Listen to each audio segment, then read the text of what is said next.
얼마 전에 우리 교우들과 함께 다 같이 모여있던 자리는 아니지만 몇 사람이 모여있던 자리에서 이현만 집사님이 소위 업계의 비밀을 한 가지 알려줬습니다. 잘 들어보십시오. 참고가 될 겁니다. 만약 경찰이 마음 먹고 저 사람을 티켓을 줘야 되겠다고 생각하고는 쫓아가면 1마일 안에 무조건 다 잡을 수 있답니다. 대단한 비밀이지 않습니까? 별로 믿질 않으시는데, 그래서 생각해 봤습니다. 나는 운전할 때 내가 특별히 교통법규를 위반하고 운전한다고 생각을 안 하는데, 법은 우리가 생각하는 것처럼 그렇게 단순하지가 않은가 봅니다. 그래서 경찰들도 보면 나름대로 자기의 기준이 있을 뿐 법대로 다 적용하지는 않는 것 같습니다. 만약에 경찰들이 있는 법 그대로 다 적용한다면 우리 운전할 맛이 좀 날까요? 사실은 안 날 것 같습니다. 요즘 한국 사회가 가장 크게 불만을 드러내는 것 가운데 하나가 법이 불평등하게 적용되고 있다는 것에 대한 겁니다. 사실 이것은 요즘 일만은 아닙니다. 오래된 일입니다. 그래서 나온 말이 하나 있습니다. 우리 아이들은 처음 듣는 말이니까 한번 따라해 보겠습니다. 무전, 유죄. 유전, 무죄. 들어봤나요? 자, 못 들어봤을 수도 있어요, 애들은. 말은 되게 간단합니다. 돈이 없으면 죄가 되고, 돈이 있으면 있던 죄도 없는 것이 된다 하는 말입니다. 왜 이런 말이 나왔을까요? 똑같은 사건을, 똑같은 상황을 맞닥뜨렸는데 돈이 없는 사람은 변호사를 쓸 만큼의 여유가 없으니 있는 그대로 법대로 처벌을 받는다는 이야기고, 돈이 있는 사람은 좋은 변호사를 써서 내가 이것을 어떻게든 법적으로 이렇게든 이렇게든 피해갈 수 있게 해서 무죄가 되든지 아니면 조금만 벌을 받는 것에 끝나는 현상을 보고 이른 말입니다. 대기업 오너들이 또는 그 일가들이 엄청난 금액의 탈세를 합니다. 이것은 국가의 세금을 훔쳐가는 거나 똑같은 건데, 그렇게 훔쳐간 이들은 크게 벌을 받지 않는 모습을 보고, 반대로 너무 힘들게 산 젊은 친구 하나가 빵을 하나 훔쳤더니 정말 배가 고파서 한 건데 그것 때문에 평생에 지울 수 없는 그런 낙인이 찍히는 그런 세상에 있기에 그런 말도 그렇게 틀리지 않다, 이렇게 생각이 됩니다. 가슴 아픈 얘기는 뒤로 하고 앞섰던 이야기를 한번 다시 이야기를 꺼내봅니다. 만약에 지금까지 이 세상에서 만들어 놓은 법, 없어진 법 말고 지금도 그대로 적용될 수 있는 법을 가지고 그대로 우리에게 다 적용한다면 우리 잘 살 수 있을까요? 한번 생각을 좀 해보시죠. 법을 그대로 다 가져와서 우리 모두에게 적용한다면 우리는 잘 살 수 있을까요? 제가 짧은 생각을 했을지 모르지만 제 판단에는 만약 법을 일일이 우리 모두에게 적용하면 답답해서 못 살 것 같다는 생각을 해봤습니다. 도무지 이거 어떨까? 여러분은 어떠십니까? 한번 나는 법대로 사는 게 너무 좋습니다, 이런 분 계세요? 아니면 저하고 비슷한가요? 고개를 어느 쪽에서 한번 끄덕여 주셔야 됩니다. 나는 법대로 살겠다고 이러신 분 있으면 거기서 끄덕여 주시고, 나는 그래도 그렇게 사는 거 좀 답답하다. 네, 답답하다. 예. 지난 주일 갈라디아 교인들이 어떻게 변했는지에 대한 이야기를 해봤습니다. 원래 갈라디아 사람들은 하나님을 모르던 사람들이었습니다. 하나님을 몰랐는데 이들에게 진정한 복음, 하나님이 누구인지를 전해주는 사람들의 소식을 통해서 이들이 하나님을 알게 되고 그 하나님이 보낸 예수 그리스도를 알게 되면서 새로운 세상을 만났던 겁니다. 예수를 믿고 나니까 너무 좋았던 거예요. 너무 행복하고 너무 감격스러웠던 거예요. 그런데 시간이 좀 지나자 이렇게 크고 놀라운 은혜가 너무 쉽게 보였던 겁니다. 쉽다. 아니, 이렇게 큰 건데, 이렇게 멋진 건데, 이렇게 단순하고 쉽게 내가 얻을 수 있을까?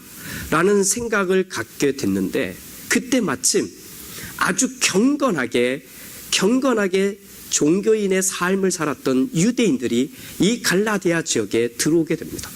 갈라디아 지역에 들어와가지고는 그들에게 진정한 복음이 무엇인지를 설명하기 시작합니다. 진정한 복음이 뭔지. 그것은 지금 너희들이 구원받았다고 기뻐하고 즐거워할 게 아니라 하나님이 옛날부터 만들어 놓은 율법, 이렇게 해야 되고 이렇게 해야 되고 이렇게 해야 되는 것을 지켜야만 그게 진짜 하나님을 믿는 거다라고 말하는 겁니다. 그러자 그동안 자기들이 너무나 쉽게 구원을 받았다고 생각한 이 사람들의 생각이, 시선이 바뀌어가기 시작합니다. 오, 그렇구나 하고 봤는데 이 유대인들의 모습을 보니까 자기들하고는 차원이 다른 거예요. 어떻게 매일 기도하지? 어떻게 매일 금식하지? 어떻게 그 600개도 넘는 그 율법들을 다 지키고 그렇게 하지? 이건 있을 수 없는 일인데 유대인들은 진짜 그렇게 하고 있던 거예요. 그러자 이 속에 있었던 갈라디아 사람들이 생각을 바꾸는 겁니다. 뭐라고 바꿨을까요? 맞다. 우리도 하나님을 제대로 믿는다고 말하려면 이 율법을 제대로 지켜야 되겠구나. 이 율법을 있는 그대로 지켜야 되겠구나 하는 생각으로 바꾸게 됩니다. 그런 모습에 대한 소식을 듣고는 바울 선생님이 화가 난 겁니다. 화가 나서 던진 멘트가 우리가 지난주에 봤던 이야기입니다. 여러분이 성령으로 시작했다가 이제 와서는 육체로 끝마치려고 하는가? 여러분들이 하나님이 주신 은혜로 시작했다가 이제는 자기의 의, 자기의 노력, 자기의 힘으로 하려는 것으로 마무리하려고 하는가? 라고 하는 부분이었습니다. 바울 선생님 화가 난 겁니다. 하나님이 주신 은혜는 그게 아닌데, 여러분들이 노력해서 얻을 수 있는 게 아닌데, 여러분이 무엇을 했다고 해서 받을 수 있는 게 아닌데 자꾸만 율법을 행한 것으로 받는 것처럼 되어가는 갈라디아 사람들을 보고 화가 났던 겁니다. 그래서 바울은 이야기하는 겁니다. 우리는 다르지 않다는 겁니다. 우리는 다르지 않다. 옆에 있는 분을 한번 바라보시고 이렇게 이야기해 줬으면 좋겠습니다. 자, 한번 바라봐 주십시오. 따라해 보겠습니다. 나와 당신은, 자, 한번 빨리, 나와 당신은 똑같거나 비슷합니다.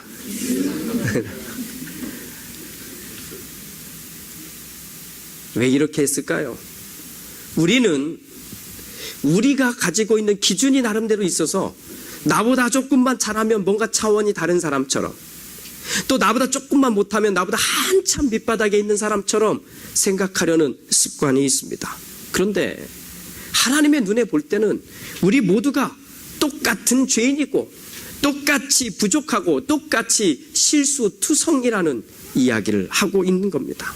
그런데 그런 우리를 하나님이 사랑하셔서 당신의 아들을 보내주시고 그 아들을 십자가에 죽이시기까지 우리를 사랑해 주신, 사실은 그 은혜를 따라, 그 은혜를 느끼는 만큼, 그 은혜를 믿는 만큼 우리는 그 분량대로 행동하며 사는 사람들이라는 겁니다. 제가 갈라디아서를 계속 설교하면서 우리 모두가 꼭 새기기를 바라는 것은 두 가지입니다. 하나는 그동안 우리가 알게 모르게 습관적으로 바뀌어버린 종교적인 모습들입니다. 이걸 벗어내 봅시다. 내가 이렇게 있어야만 하나님께 예배하고 찬양하고 기도하고 믿는 사람처럼 했던 습관적인 모습들은 벗어버리자는 겁니다. 또 하나는 내가 느끼는 하나님의 은혜만큼 내가 행동하고 있다는 것을 인정하자는 겁니다. 내 행동이 사실은 내가 하나님의 은혜를 얼만큼 느끼느냐에 따라 지금 이 모습이 드러나고 있다는 걸 인정하자는 겁니다. 그렇게만 되면 우리는 자유로워집니다. 그렇게만 되면 우리는 평화로워집니다. 어디에서? 주 안에서 그렇게 됩니다. 갈라디아 사람들에게 바울 선생님이 화를 내면서까지 이야기하는 내용 속에 사실은 우리 개신교회가 그토록 강렬하게 붙잡은 하나의 문장이 등장하게 됩니다. 따라해 보겠습니다. 의인은 믿음으로 살 것이다. 다시 한번, 의인은 믿음으로 살 것이다.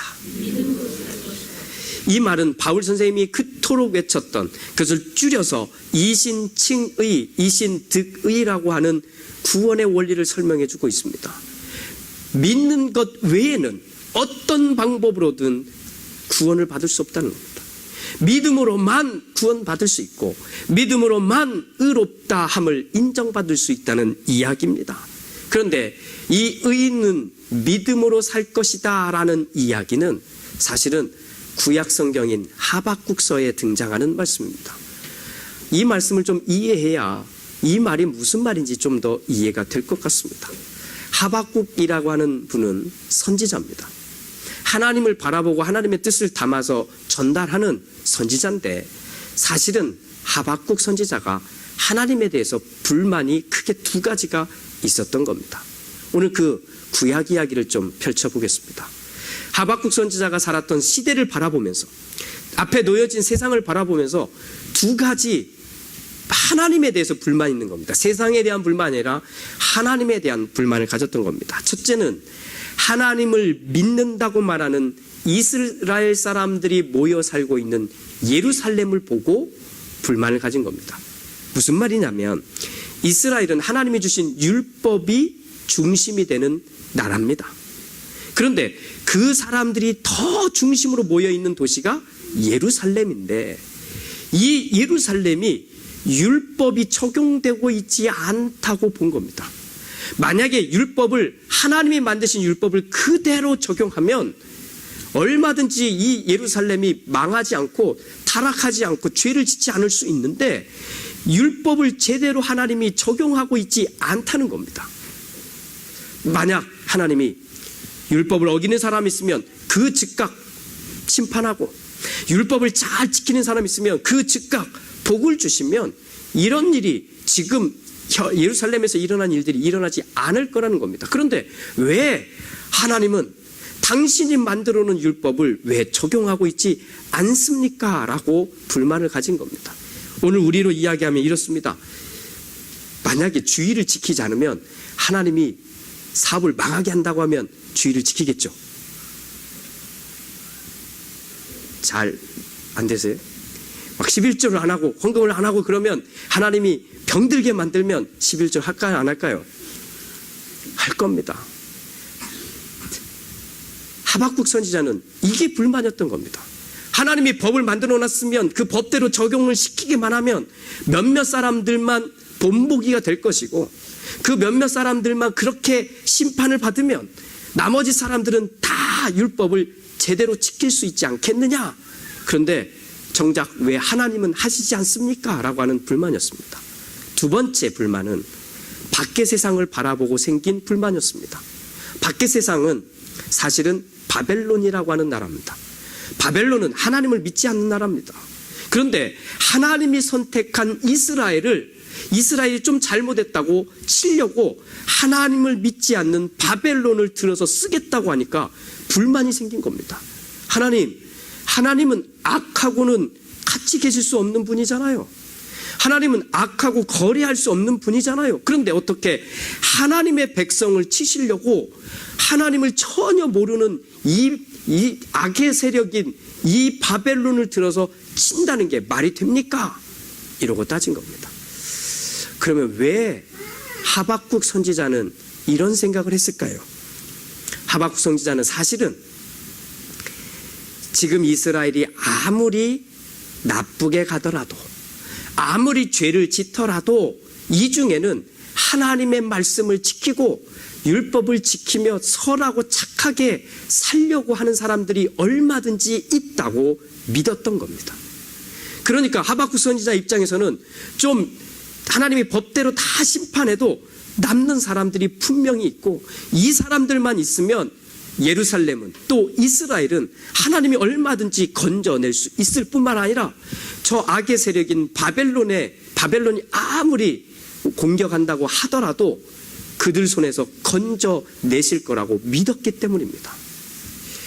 그런데 하박국서를 읽어보면 결론이 이렇게 됩니다. 하박국 선지자가 결국에 깨닫게 된 것은 만약 율법을 액면 그대로 적용하면 살아남을 사람이 한 명도 없다는 것을 알게 된 겁니다. 법대로 다 적용하면 다 법의 심판을 받고 죽을 수밖에 없는 거라는 걸 알게 된 겁니다. 또 악이라고 하는 것이 사탄이 만들어서 우리 모든 사람들에게 자꾸 다 심어져서 그렇게 만든 것이라고 생각했는데 알고 보니 그 악들 가운데 많은 부분이 우리 안에서 뿜어져 나온 것들이 모여진 거라는 것을 알게 됩니다. 지금도 마찬가지입니다. 세상의 악은 어디서 왔을까요? 사단이 만들어 놓은 악이 있을 겁니다. 그런데 또 다른 악이 어디서 나오냐면 사실은 우리 안에서 뿜어져 나오고 있다는 것을 우리는 알게 됩니다. 우리 안에 있는 욕심들이 나는 조금만 내놓은 것 같지요. 조금씩 나온 그 욕심들이 모여지고 모여져서 사실은 세상의 그 악한 힘들로 작용하고 있다는 겁니다. 사람들이 죽어가고 있는데 나라가 왜 무슨 상관입니까? 사람들이 죽어가고 있는데 자기 나라들의 이익만 생각하고 있잖아요. 사람들이 병들어가고 있는데 자기네 나라만 괜찮으면 무조건 다 괜찮은 거예요. 이게 뭘까요? 크게는 그렇겠지만 작게도 이러한 일들이 얼마든지 일어나고 있는 것 같습니다. 뭔가 그럴듯하게 보이지만 사실은 여기저기서 뿜어져 나오는, 우리들 안에서 뿜어져 나오는 악들이 모여져서, 욕심들이 모여져서 지금의 이 악한 세상을 만들고요, 사실은 그 안에서 우리가 살고 있는 겁니다. 결국 하박국 선지자는 인정하게 됩니다. 우리의 힘으로는, 우리의 인간의 노력으로는, 우리의 방법으로는 절대로 이 문제를 해결할 수 없다는 겁니다. 하박국 선지자가 그러면서 결국 이 문제를 해결해 주실 메시아를 기다리게 됩니다. 그래서 하박국서를 한 문장으로 정리하면 이렇게 됩니다. 의문과 분노에서 출발해서, 의문입니다. 왜 하나님이 그렇게 했을까? 그리고는 하나님이 그렇게 하면 안 되지요 라고 하는 의문과 분노에서 출발해서 체념, 다시 말하면 내가 할 수 있는 일이, 우리 인간이 할 수 있는 일이 하나도 없구나. 거기서 끝나지 않고 이 세상을 위해 하나님이 분명히 메시아를 보내실 것이라고 하는 소망으로 끝나는 말씀이 하박국서라는 겁니다.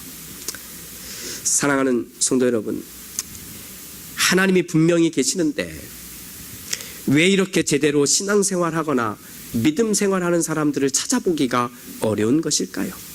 만약에 하박국 선지자의 메시지처럼 똑같이 율법을 있는 그대로 다, 하나님의 말씀을 있는 그대로 다 적용해서 곧바로 심판한다고 하면 우리는 과연 남을 수 있을까요? 또 세상이 그렇게 악하게 흘러가고 있는데도 왜 하나님은 가만히 계시는가요? 그냥 심판해 주십시오. 그냥 끝내시고 정말 나는 믿음이 있으니까 믿음 있는 사람들은 구원해 주십시오 라고 말하는 사람들이 지금도 있을 것입니다. 그런데 더 깊이 들어가면 이 세상을 향한 분노와 의문이 결국 나를 향하고 있다는 것을 알게 됩니다. 나는 과연 제대로 하나님을 믿는 사람처럼 살고 있을까요? 겉으로 보여주는 모습뿐만 아니라 마음이 그렇다는 겁니다. 내 마음이 하나님을 잘 믿고 있다고 진짜 말할 수 있을까요? 겉모양은 얼마든지 그럴듯하게 보여줄 수 있습니다. 말은 그렇게 할 수 있습니다. 그런데 정말 그런가요? 부부이든 가족이든 친구이든 아니면 함께 교회를 생활하는 바로 동료이든 직장이든 어디에서든 하나님을 우리가 잘 믿고 있다고 말할 수 있을까요? 내가 원하는 것을 할 때는 참 좋잖아요. 정신없이 좋잖아요. 그런데 하나님이 원하는 예배를 드릴 때 우리는 얼마나 좋은가요? 내가 하고 싶은 것을 할 때의 모습과 하나님이 원하는 예배를 드릴 때의 나의 모습을 한번 이렇게 비교해 보십시오. 어떤가? 알고 보니 내가 믿음이 없거나 아니면 내가 믿음으로 살지 못했다는 것 아니겠습니까? 내가 은혜를 소중히 여기지 않고 살았다는 것, 그것이 이유이지 않습니까? 자꾸 이유와 변명을 늘어놓지만 알고 보면 내가 하나님의 마음을 제대로 담아 살고 있지 않다는 모습이지 않겠습니까? 바울 선생님이 하박국 선지자의 말을 가져와서 이야기합니다. 의인은 믿음으로 살 것입니다. 우리에게 필요한 것은 더 이상 포장이 아닙니다. 우리에게 필요한 것은 내가 정말 하나님을 믿는가입니다. 그래서 지금부터는 한번 잘 들어주십시오. 내 삶의 문제 하나만이라도 하나님께 정말 믿고 맡겨보십시오. 그렇게 해보시겠습니까? 내 삶의 많은 문제들 중에 이 문제만큼 하나라도 제대로 하나님 앞에 믿고 맡겨보십시오. 그리고는 맡겼으면 자유해지십시오. 내가 할 수 있는 게 아니라 하나님이 하실 거라고 확실하게 믿고 자유하십시오. 어려운 일일수록 그렇게 하십시오. 하나님을 철저하게 믿으십시오. 믿었으니 불안해하지 마십시오. 믿었으니 평안하고 자유해지십시오. 왜입니까? 내가 할 일이 아니기 때문입니다. 하나님이 하셔야 될 일이니까 하나님이 하시게 하십시오. 그러면 됩니다. 자전거를 처음 배울 때 혹시 지금까지도 자전거를 못하는 분이 있을 수 있습니다. 그러나 자전거를 처음 배웠을 때를 한번 생각해 보겠습니다. 처음부터 자전거 갖다 주면 싱싱거리면서 잘 타는 사람은 없습니다.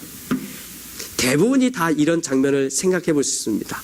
내가 뒤에서 잡아줄게 하고서 타게 합니다. 그러면 가라는 거예요. 뒤에 잡아준 사람은 내가 잡고 있으니까 빨리 페달을 밟으라고 합니다. 막 밟으라고 합니다. 그런데 사실은 밟지 못합니다. 왜일까요? 믿지 못해서가 아니라 사실은 내가 이거 페달을 훅 밟으면 넘어질까 두려워서 사실은 페달을 못 밟는 겁니다. 그런데 좀 시간이 지나서 믿음도 생기고 두려움도 좀 가라앉으면 페달에 얹은 발목에 힘을 확 주어서 페달을 힘차게 밟고 나갑니다. 우리가 신앙생활을 할 때 이렇게 상상합니다. 마치 신앙생활을 하는 것이 자전거 선수, 사이클 선수가 자전거를 타는 것처럼 멋지게 잘 타는 것을 상상하는데 하나님은 우리에게 그걸 바라는 게 아닙니다. 하나님이 우리에게 바라는 건 뭐냐면 내가 뒤에서 잡아줄 테니 너 나를 믿고 페달에 발을 올리고 나를 믿고 페달에서 발목에 힘을 줘서 구르라는 겁니다. 구르면 어떤 일이 벌어지냐면요. 사실은 때로는 넘어지기도 합니다. 그런데 구르면 자전거가 앞으로 나가잖아요. 나갈 때 그 짧은 시간이지만 그 쾌감을 가지고 살라는 겁니다. 누가 있으니 내가 뒤에서 붙잡고 있으니. 그러니 신앙생활은 멋지게 자기의 능력으로 자전거를 타고 있는 모습이 아니라 사실은 비틀거리지만 뒤에서 하나님이 잡고 있는 그 자전거 위에 서서 앉아서 자전거 페달을 밟고 있는 나를 상상하는 겁니다. 이것이 바로 우리가 꿈꿔야 되는 신앙이고 삶인 겁니다. 실제로 오늘 지나고 나서 아니면 오늘부터도 우리는 그 삶을 살아야만 합니다. 내가 멋지게 살고 싶지요. 내 능력으로 살고 싶지요. 그러나 거기에는 사실은 믿음이 없을 수 있다는 겁니다. 반대로 내가 불안합니다. 내가 자꾸만 비틀비틀 거립니다. 그럼에도 불구하고 내가 이 자전거 위에 앉을 수 있는 건 그 뒤를 붙잡고 계신 하나님이 계시기 때문이라는 겁니다. 이것이 진정한 그리스도인의 자유입니다. 믿음 없이는 그 자유를 절대로 누릴 수 없습니다. 믿으면, 정말 믿으면 예수님이 자유를 선물해 주십니다. 바울 선생님이 그토록 절절하게 갈라디아에 있는 성도들에게 외쳤던 이 한마디를 기억하십시오. 살려면, 정말 살려면 믿음밖에 없습니다. 오직 의인은 하나님께서 깨끗하다고 인정하는 사람은 그 사람이 사는 길은 믿음밖에는 없는 겁니다. 믿는다는 말만 하는 것이 아니라 믿음으로 나의 반응을 보이십시오. 아주 작은 것부터라도 내가 믿음으로 반응을 보이십시오. 그 반응으로 우리 모두가 자유함을 얻을 줄 믿습니다. 기도합니다.